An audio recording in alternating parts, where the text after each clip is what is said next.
I believe that there is a scenario. Maybe I don't have the ducks aligned in one row, but I certainly have the puzzle pieces, right? And it's just about putting them together in the right order for them to make sense. Welcome back, everybody. Ralph Becker, founder of Collective Responsibility, here today with another episode of the Mission Driven Podcast. Through this podcast, I'm talking to entrepreneurs, investors, academics in the space of sustainability. I'm extremely honored to be joined by Ralph Becker, who is the founder of Urban Greens, which is a Manila-based vertical farm company that has been bringing produce to the Philippines one rooftop and patio at a time.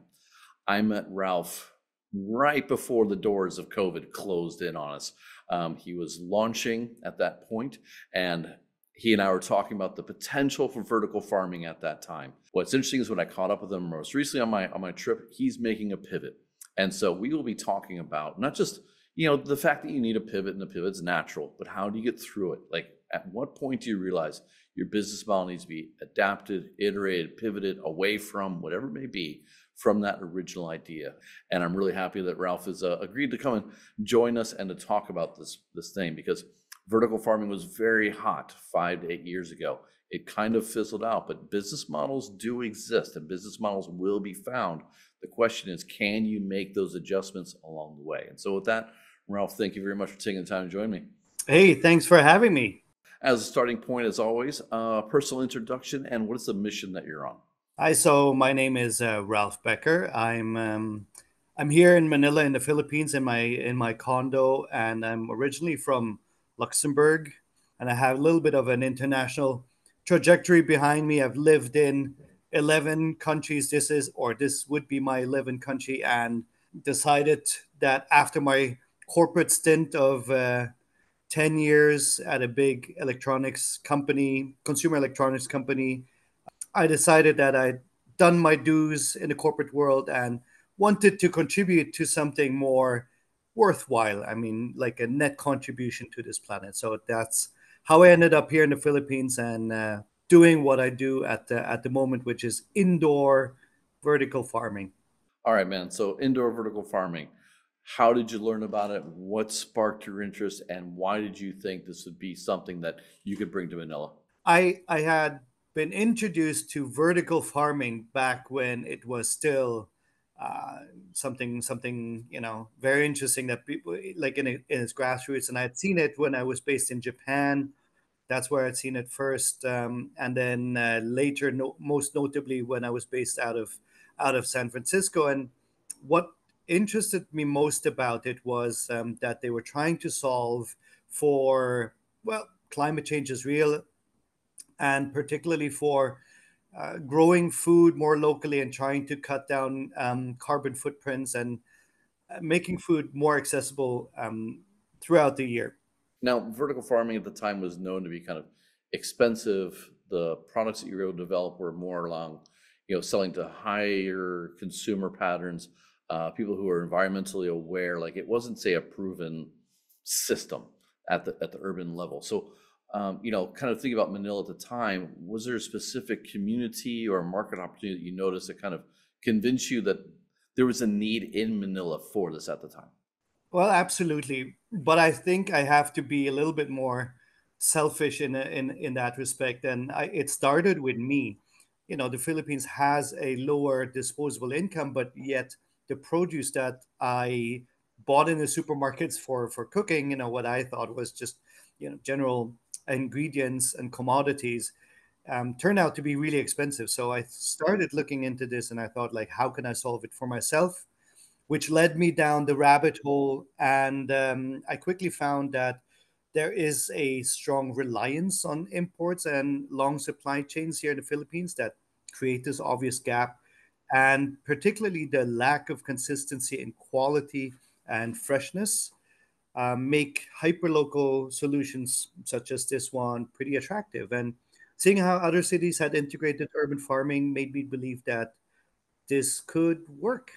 So on that point, like, what research did you do before starting this? And were there other operators in the market? Were they in the region? Like, what study did you have to do, and kind of What led you to believe that like you could technically build this at the time? So here in the region, there was nothing. So I mean, particularly by region, I mean here in the Philippines, there was one or two startups in out of Malaysia, which I went to see, or in Indonesia.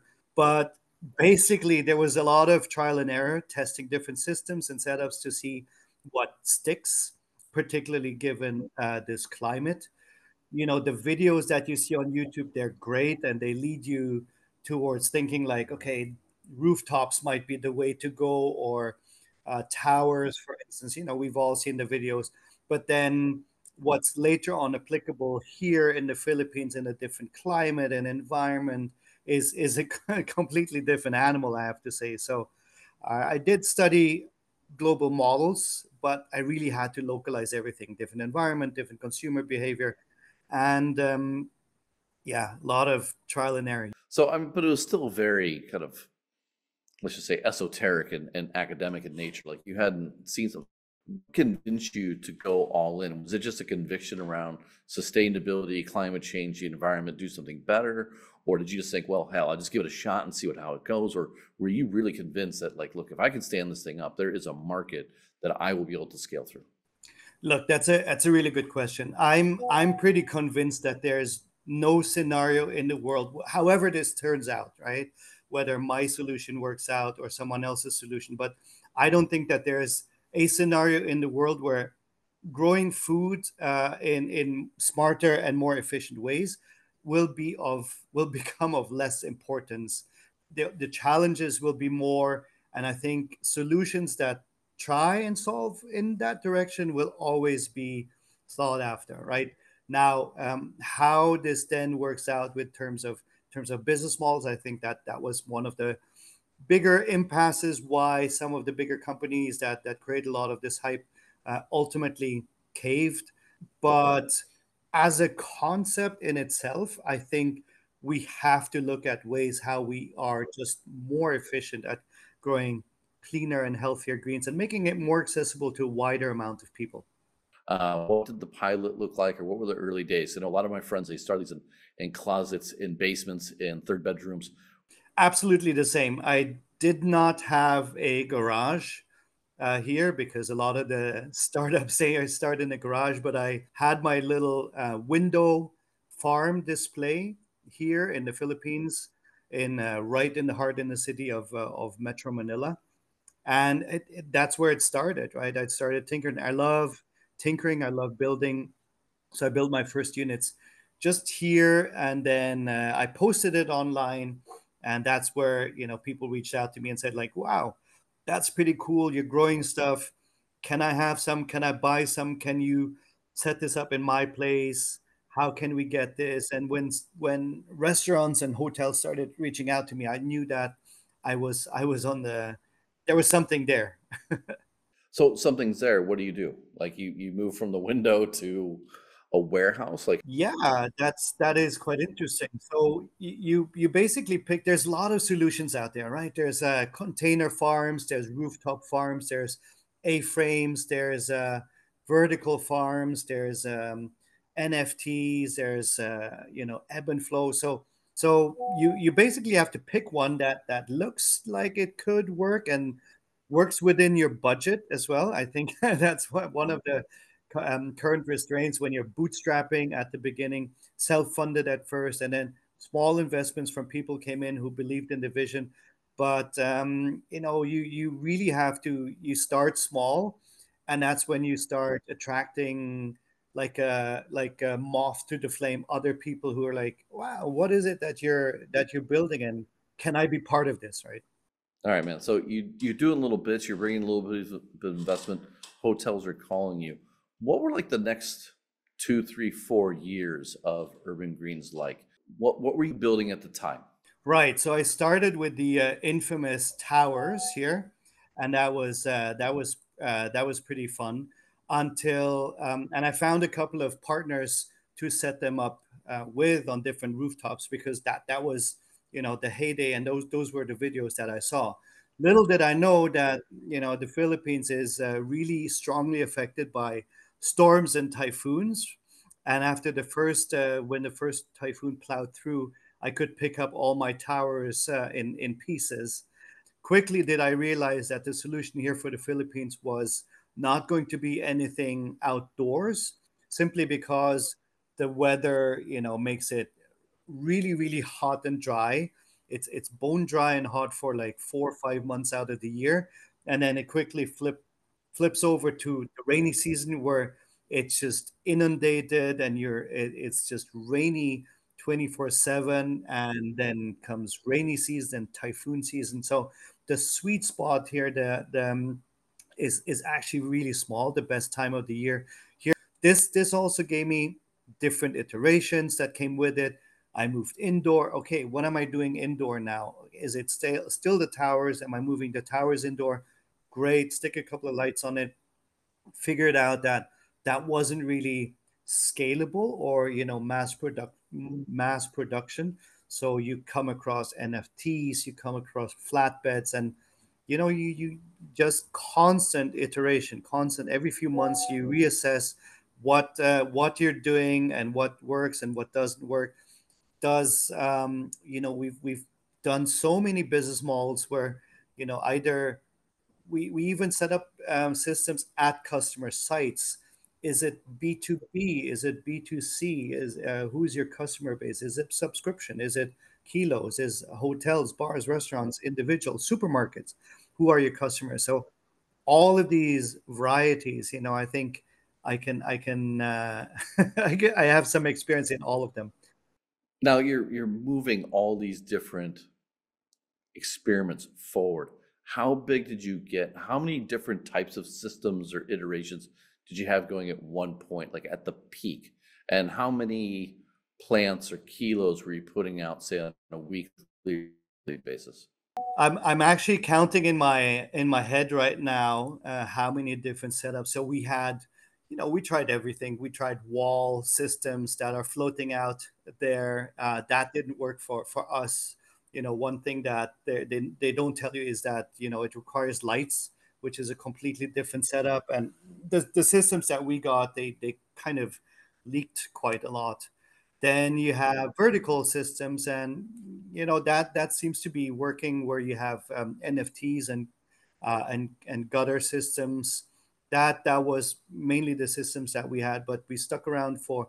We tried Dutch buckets, we tried ebb and flow systems, we tried a little bit of aquaponics, which didn't work. I ended up having like quite a few bags of dead fish, and you don't know what they die from. So you can't even recycle or consume them, or eat them. So and that's water tanks get pretty heavy. So particularly if you start thinking about this on third floor condos, that doesn't really work. So probably like a good dozen of different iterations and different systems that we're constantly thinking about. And I was growing quite a lot. Yeah, we had a 700 square meter farm right here in the heart of Makati, and we had the potential of growing 2 metric tons a month, which we never executed, but that was like the full potential. And we didn't execute on it because we realized at that point that this wasn't a business model that would necessarily work. Hmm. When you say it wasn't a business model that would necessarily work, what does that mean? Like, were you able to find customers like hotels, restaurants? It just wasn't enough of them, or you're able to find them, but they were never really willing to pay what it took to make your investment return back? You mentioned before that it is quite capex heavy, right? There's a lot of upfront investment that comes with it, and there is a specific market for it that you can attract, and particularly you have to shift your produce from, let's say, locally grown produce that competes with the local market, towards something that is high end or imported, like an arugula or curly kale, for instance. So we were shifting towards that, and there was quite a significant market for it. But the one thing that was the neck breaker here is the utility prices. So the electricity prices here in this country are crazy expensive. We have the same electricity prices than Singapore, than Korea, than Japan. right? And obviously a lot less, lot lower disposable income, a lot less command in price that we can charge for our customers. So that was straight up more than a third of our cost of our operational expenses went to electricity. Wow. Okay, now at some point you realize the model's not working, time for a pivot. What were some of the signals that you saw that were early on, like this is never going to work, or it's not going to work at this time, we need to make a change? When when scaling production doesn't really equate to scaling profit, that's a clear sign that the margins aren't there. It's very much like a boutique restaurant, boutique. Um, you know, if it works in one place and it requires all of this effort, then in order to scale it, you have to do this times two, times three, and it requires double the amount of capital investment which you have to recoup. And the it just didn't make sense, right? We were just fighting. Trying to push that boulder up the hill and it kept on rolling down. So now, what I said before, knowing that there is a scenario out there, right? And maybe like a Marvel geeks know this when Doctor Strange says there's like one scenario out there and it works, right? I believe that there is a scenario. Maybe I don't have the ducks aligned in one row, but I certainly have the puzzle pieces, right? And it's just about putting them together in the right order for them to make sense, right? So then it was basically a mental exercise to see how we could rearrange the same parts, but how to make it a service, right? How to be benefiting from a subscription model, for instance, that works instead of like transactional relations, right?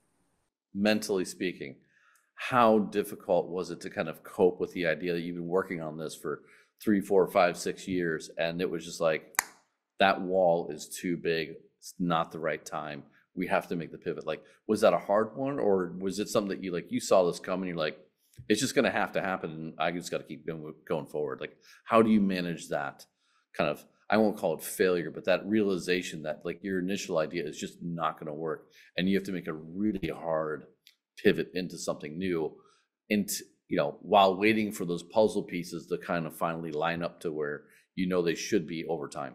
Yeah, failure. I don't know whether failure is the word, and I think that's the reality of every entrepreneur who has to go through, who doesn't get the playbook handed to him right away. So you have to try what works, and more often than not, it's not the the first answer you pick out of the hat, right? So you keep on.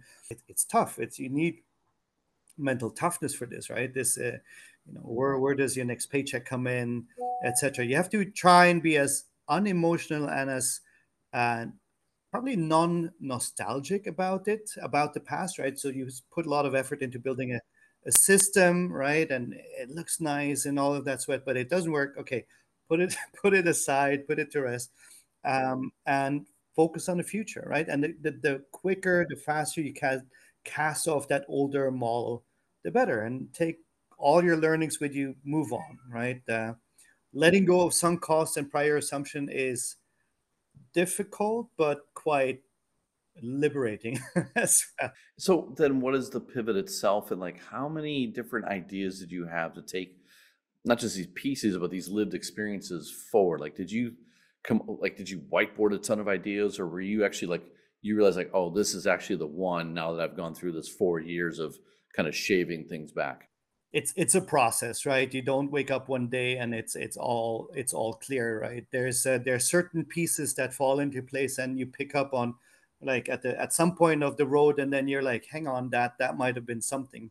I've basically moved from a purely farming focused business and production focused business to trying to integrate to make it a service model, right?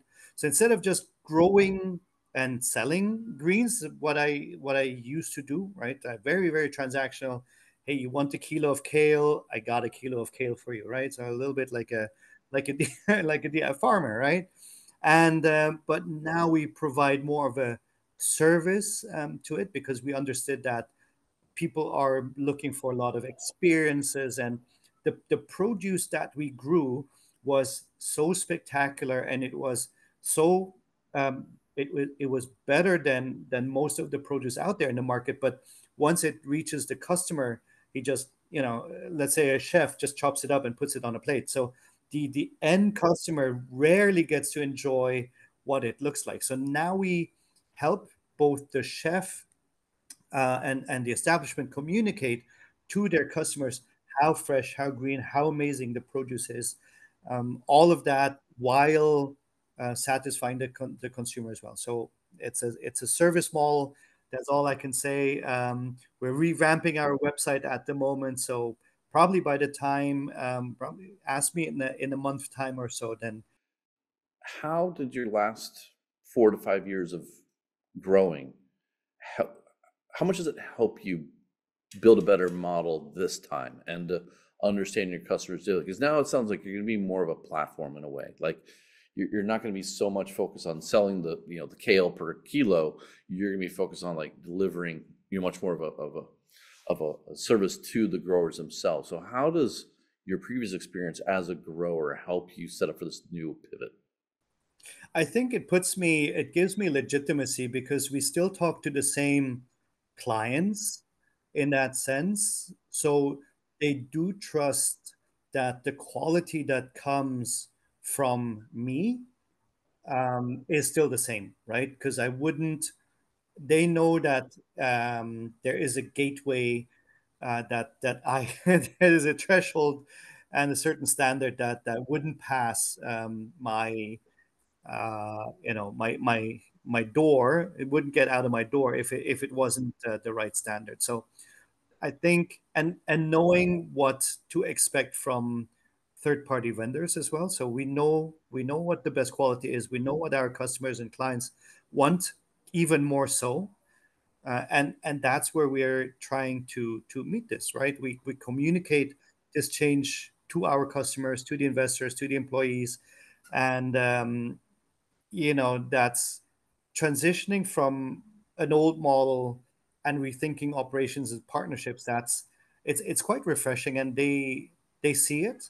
And when ultimately what they want is the best experience, and that's, we can even better provide them with a better experience in this new model.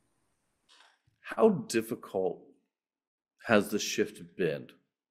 And what were some of the hardest decisions that you've had to make so far? I mean, you mentioned that you're revamping the website, so I imagine you got some branding considerations. You have some previous, clients that you're having to break contract with. You have some investors, I'm sure, that you're having to have some discussions with. So, what has been difficult about this shift? Even though you kind of view it as like a natural process, a learning adaptation, there must be some challenges to this. There must have been some difficult moments. What were those, and what were some of the hardest decisions to make? Frankly, I went all in, and I explained to my investors and partners what this entails, and quite frankly, they're on board because they were, as we keep on mentioning, right? This is something that has been, we've been dragging the company along for the last couple of years, and more often than not, do I hear of people like, why do you still keep doing this? Because it's been so long, and you haven't, this hasn't taken off. And there's some truth in that. Maybe I'm stubborn, or I don't want to hear those things. It's running a company or running a startup is more like a marathon. It's tough, but quite frankly, we're not fully through yet, but it gives us a breath of fresh air as well. It gives everyone involved a breath of fresh air, because it's like, okay, obviously, whatever we did before, or whatever you guys did before, didn't seem to work, which seemed to be reflected in a wider sense, or acknowledged in that sense, by what is happening in the market, right? Like, as you said, urban farming and indoor farming and hydroponics had its heyday a few years ago, and we've seen huge companies with a lot more budget than I than I do, crash and burn or default or pivot in that sense, right? So that's what people point out to me, like, hey, have you seen this company has gone belly up? And I'm still around, and and what I'm trying to explain to them is like, look, this is the reality, and they couldn't make it work with with $200 million. So how much more do I have to struggle? So with lesser budget. And yeah, it's a breath of fresh air. That being said, if you look in the rearview mirror a little bit, though, are there things that you wish you'd listen to more carefully from your mentors, your investors, your customers? Like, were there signals that you maybe missed along the way, or do you think actually part of the reason why people are coming with you so kind of readily is that you've actually been actively listening and you've been kind of communicating, like, hey, I'm struggling, like you're walking them through this instead of like, say, a yearly presentation, like, all right, so last year would look good, and this year, well, like, are there kind of some signals that you missed along the way, or like some lessons you wish that you'd paid attention to more closely? And what's kind of the takeaway from that? I if I obviously, there's I know a lot more than I knew before. um I think the question is, if all of those stepping stones are not part of the journey, right? So had I known them and applied them, would this just have put me on a different track with a whole set of different obstacles in the way, which I would have had to solve for? So probably, yeah, there's a lot of learnings. Like, for instance, get a good team together, get the right amount of people, ask for help. Those are, they sound obvious, but if you're a solo founder, you're like, I can do this, right? And you bring on everything on yourself, and you can't, right? That's the reality, is you can't, and do a poor job in many things instead of a great job in just one thing, and surrounding yourself with people who are as talented and bring more to the table than you ever could, right? So that's very, very important. A team, right people, and yeah, I think that those are the main things, probably. Learning to ask for help, you mentioned that. Like, is that something that you did before, or is that something you were kind of forced into as part of this process? I think what's interesting is that people don't like failure as much as they say, like, fail fast and all of this, right? But if you have an investor, and you don't, and on your social media, you don't want to tell people that you're doing badly, right? Or that the model that you necessarily picked doesn't work. And it's always something. It's there's even to your staff, it's a weird balancing act where you internalize all of these things, and you have probably a very small circle of people that you can talk to, namely other founders, other CEOs, and who probably go to the same thing. But if there's a lot of things that you can't share with your staff because they would not appreciate it the same way. There's a lot of things that your investors wouldn't appreciate either, right? Even though they'll tell you, like, oh, I'm with you, and then if you say, like, hey, we hit a rocky road or a bump in the road, then they'll be like, well, you should have done more research, and why didn't you this? Why didn't you do that? Those are all things that in hindsight, and I there is definitely an amount of preparation that goes in it, and but you can be over prepared and not do anything.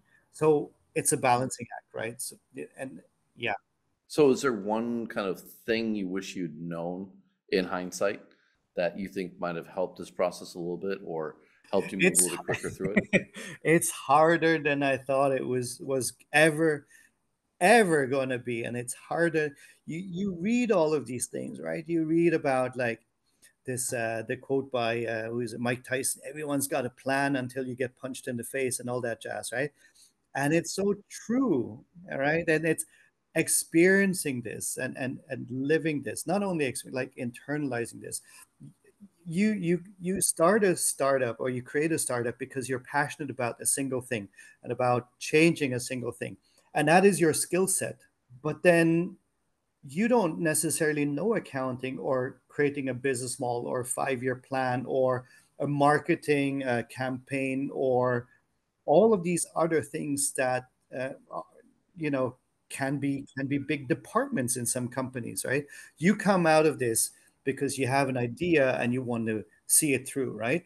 But that also doesn't mean that you're going to be a great leader. Are you going to be a leader or are you going to be a boss, right? Are you going to lead with by are you going to show by example or are you going to tell people what to do? Are you going to have a COO who's, those are things you simply don't know, and you find a lot about yourself. It's a marathon, right? So, what are a couple things that you learned about yourself along this path? Um, I don't give up.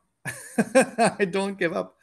I like this Captain Kirk, Kobayashi Maru. I try and I will cheat death in order to see this through. I will this through because I am convinced that there is a scenario that makes sense, that works.